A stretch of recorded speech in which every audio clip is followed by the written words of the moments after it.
At ayan na nga mga dude, nasa likuran na natin yung motor na i-review natin. I-walk around review natin yan. At the same time, sa huling bahagi ng video, titingnan natin yung latest price update nila, ang Raider R150 Fi Matte Burdox Red.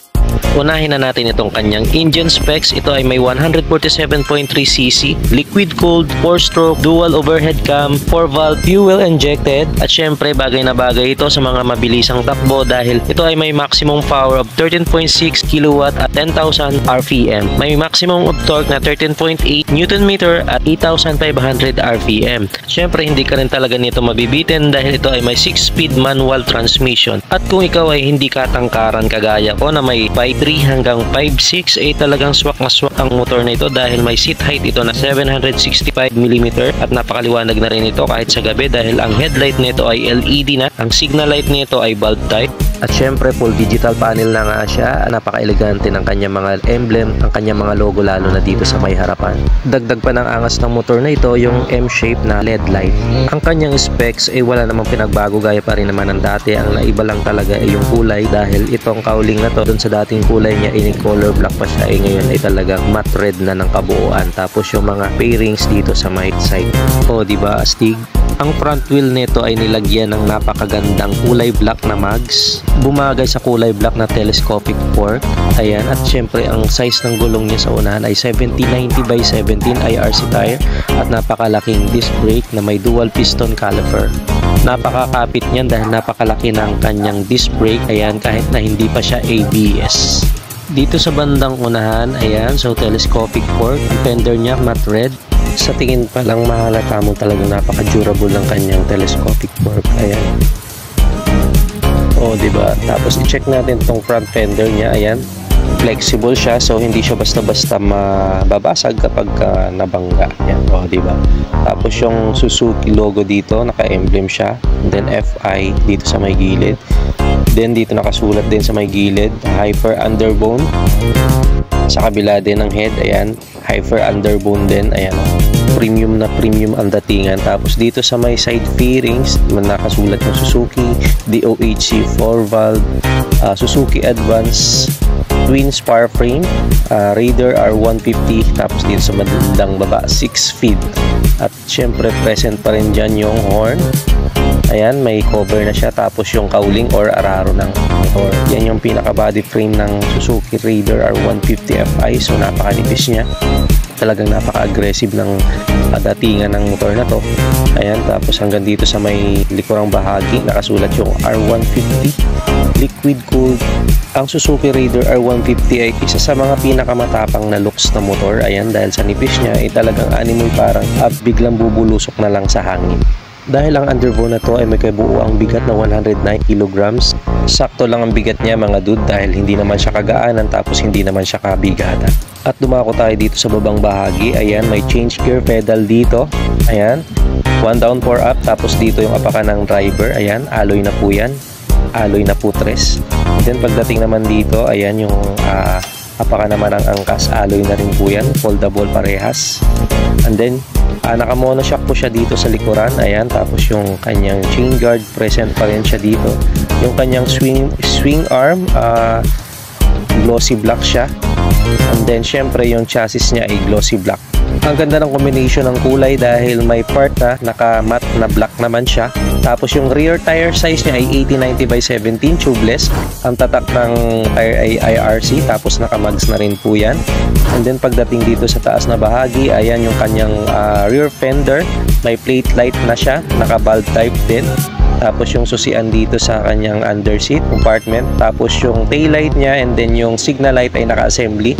And then dito sa taas may grab bar na matte black. Napakaganda rin ang kanyang grab bar. Mukhang talagang durable. Dagdag ng tibay niyan dahil hindi mo mahawakan yung assembly ng taillight dahil may grab bar tayo kapag gusto natin mag-stand ng motor. Sa baba ng ilaw ng plaka, ayan, makikita natin dito yung Suzuki sticker niya. Tapos yung lagayan ng kanyang plate number dito. Alright, so dumako tayo dito sa side, sa right side. Ayan, pababa dito sa kanyang gulong. Tingnan natin yung braking system niya dito. Ayan, so disc brake.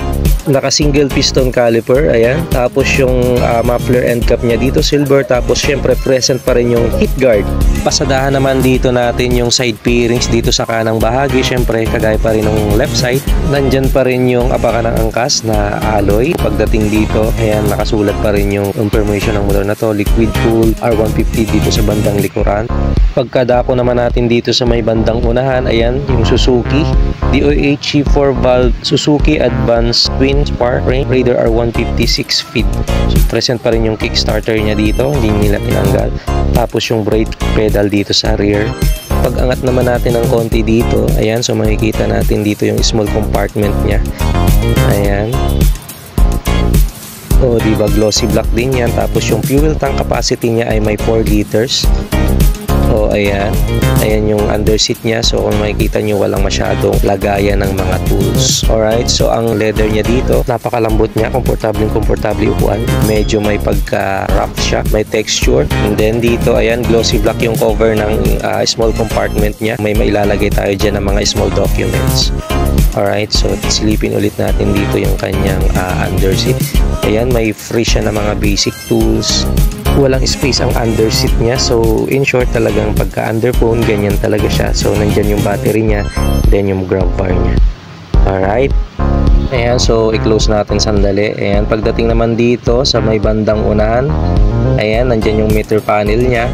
Tapos yung handlebar niya, napaka-sporty ng datingan nito. Medyo nakayuko kapag nakahawak ka dyan sa handlebar niya. Napakanipis talaga ng motor na to. Oh, diba? Tapos yung apaka ng driver, ayan, oh, napupold siya mga dudo. Oh, diba? Dahil sa carb, hindi naman ganyan, hindi naman siya foldable. Oh, diba? Astig. So, dumako ulit tayo dito. Ayan, oh, napakagandang i-maneho, malambot siya. Iliko. Tapos, ayan yung mga lever niya, glossy yung clutch lever niya, malambot. Yung mga switch niya dito, light, high and low. Yung panel light niya, nandyan din, signal light, tapos yung horn niya. Alright, so i-check natin yan mamaya kung gaano kalakas yung horn niya. So, ayan yung ignition switch, katabi dyan yung shutter lock, tapos yung full digital panel. May sticker na Suzuki, tapos dito naman sa right side, ayan yung kanyang mirror, down type. May mga kanto-kanto. Hindi ka mahihirapan na makita yung nasa likuran mo dahil medyo wide yung side mirror niya. So, ayan. Ito yung right side switch niya, electric starter. Malambot pisilin, pisain yung throttle handle grip niya. Tapos, both handle grip, merong end bar. Tapos, maganda din yung brake lever niya, glossy black. Ayan, so tingnan natin dito. Ayan, oh, yung handle grip niya. Talagang maganda din yan dahil makapit siya. Napakalambot din ang clutch niya. Ayan mga dude, ayan. So, ignition, shutter lock, yung select, tapos yung adjust, tapos yung neutral. Suzuki sticker dito. Ayan, may emblem din dito ng Suzuki. Alright, so mamaya hiramin natin yung susi para matingnan natin yung kanyang full digital panel. Yung susian dito ng small compartment nandyan. So, talagang napaka-sexy ng motor na to. So, diba? So, ayan na, nakahiram tayo ng susi. Check natin. Oh, ayun. Ganun lang yung pagbukas ng shutter lock and then susian natin. Right. Wait, paano ba ito? Ayaw pa dahil hindi pa nakakabit yung battery niya. Yun. So, salamat sa pag-assist, boss. So, pagbukas natin, ayan yung kulay ng kanyang full digital panel. So, pwede nating patayin yung kanyang panel light. Panel light ba yung tawag dyan? Ayan, oh. So, yung switch niya nandito din sa left side. Ayan. Alright. So, nandyan na lahat ng information niya. So, ayan yung neutral. Select. Tapos yung may time na rin dyan. Ayan yung RPM. Alright, so yung gauge niya. Okay. Check natin yung busina niya kung gaano kalakas.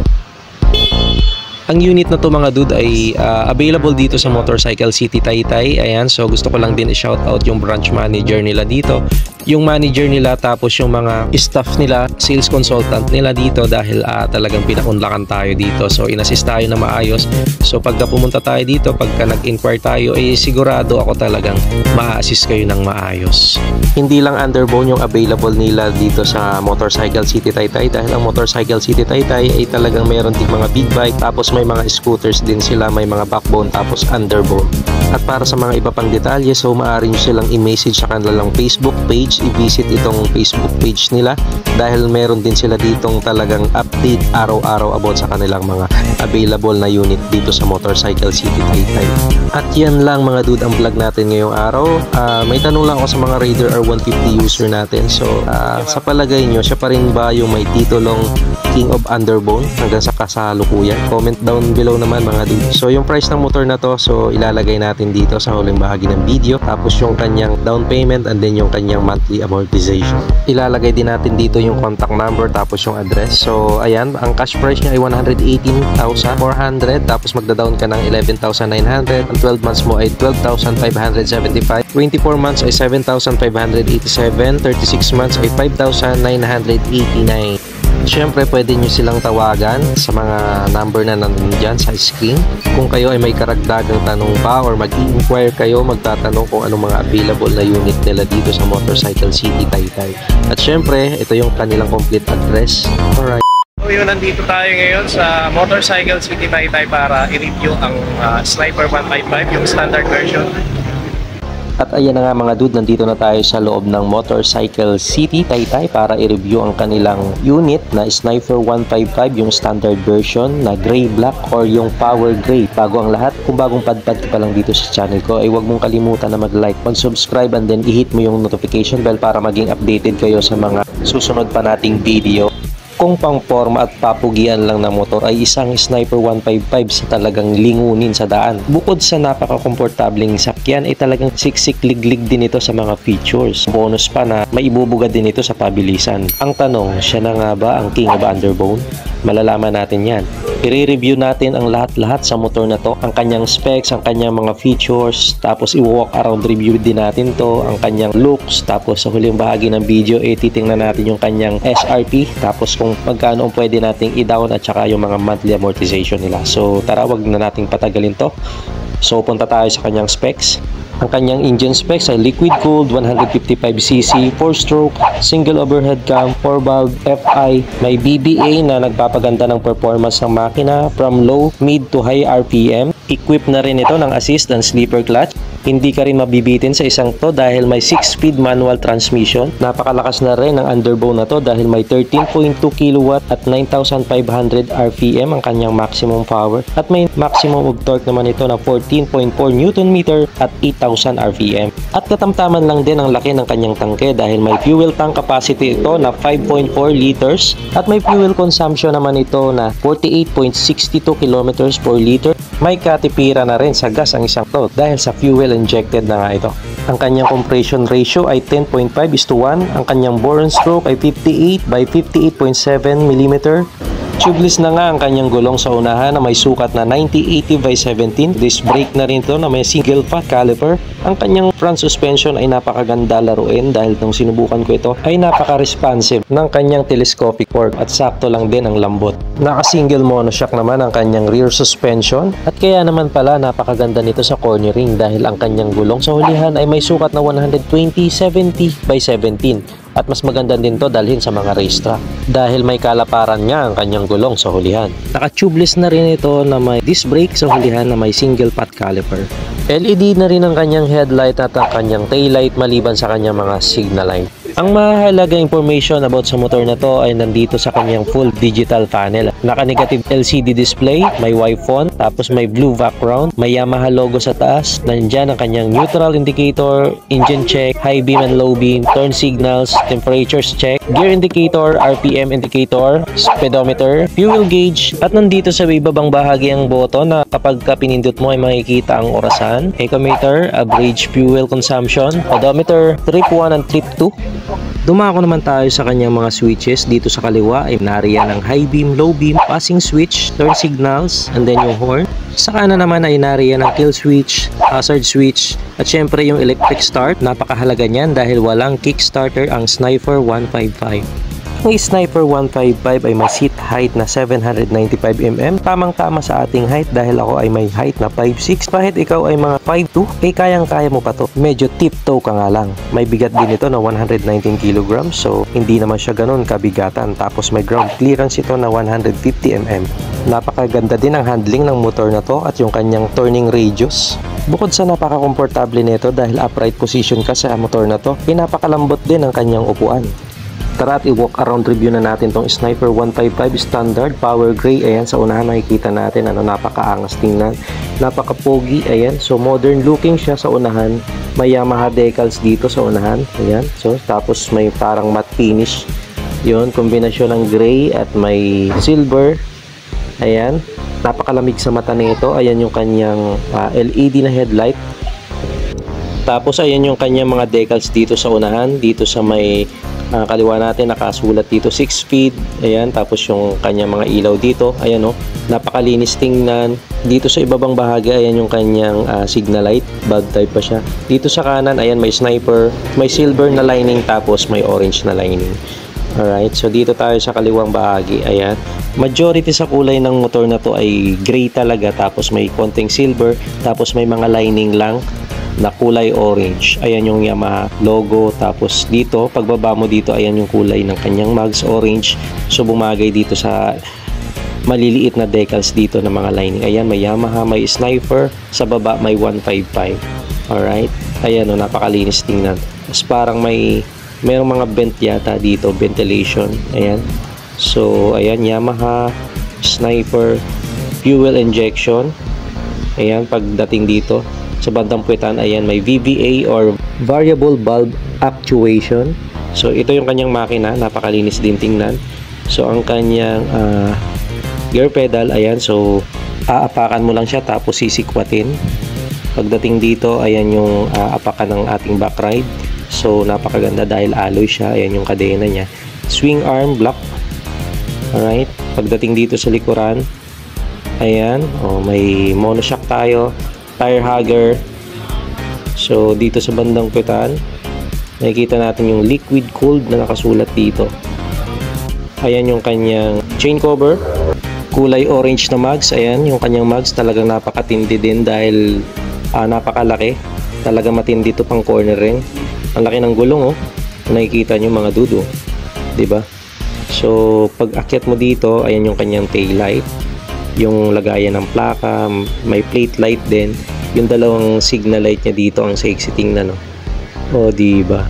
So ang kanyang signal light, ayan, nakikita niyo naka-bullet type siya. Ang kanyang grab bar, so glossy finish, malambot din yung upuan niya dito. Alright, diba? Yan yung kanyang meter panel. So ayun yung appearance niya dito sa may right side, So pagdating dito sa kabilang bahagi, ayan yung kanyang muffler na may silver na end cap. Tapos yung kanyang disc brake. Alright, pagdating dito, ayan, so apakan pa rin ang back ride natin. Yun, napakalinis tingnan yung kanyang. Dito sa muffler may heat guard siya. Ayan, so ang ganda. Pagdating dito, may diasil, VVA pa rin dito na nakasulat. Foldable yung apakan ng back ride natin. Yung apakan ng driver, walang kickstart. Tapos yung brake pedal, may nakasulat na Yamaha dito sa may makina niya. Pag angat, ayan yung Yamaha logo pa rin, Yamaha Sniper 155. Yung silver and orange na lining dito, ayan, yung Sniper silver din. Alright, so napakaganda talaga ng motor na to, kaya para halos taon-taon ay nag-a-upgrade yung motor na to from 150 naging 155, tapos may VVA na. Dahil sa ganda ng performance ng motor na to, plus ang kanyang mga features, napaka-komportable imaneho, ay masasabi kong isa na rin talaga siya sa mga candidate para maging Underbone King.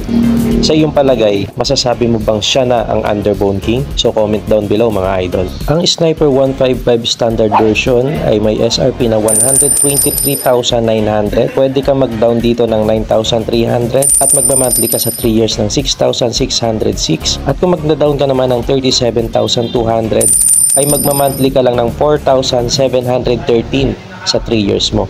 So that's it for today's vlog mga dude. At kung umabot ka hanggang sa huling bahagi ng ating video, ay baka naman pwedeng paki-like, subscribe, and then hit nyo na rin yung notification bell para maging updated kayo sa mga ganitong klaseng video. That's it for today's vlog mga idol. So ride safe always. Thanks for watching. Bye-bye.